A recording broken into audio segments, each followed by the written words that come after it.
Hello friends प्रसाद academy रे आपको स्वागत जनाऊँगी।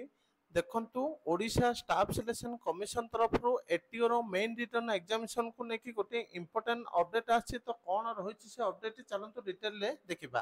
तो फाइनली ओएसएससी तरफ एटीओ रो मेन एग्जाम डेटा डिक्लेयर कर दिया जायछि। तो आपण माने सब्जेक्ट देखि पाथबे notice regarding conduct of written examination for recruitment to the post of assistant training officer 2024।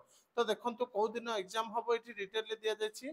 तो नेम ऑफ द एग्जामिनेशन हला assistant training officer diploma degree plan पे tentative date of written examination 2/9/2024। तो आपनकर 2 September रे exam हबा पई जाउछि। तो आपण मानकर एग्जाम टा सेप्टेम्बर 2 रे हबो। तो आपण माने एबे थारु ही एग्जाम पे प्रिपरेशन करंतु। तो केबे रिजल्ट बाहरिबो ता सहित केबे एडमिट कार्ड डाउनलोड हबो तो सेटा आपण मानकु पर अपडेट कर दिया जिवो।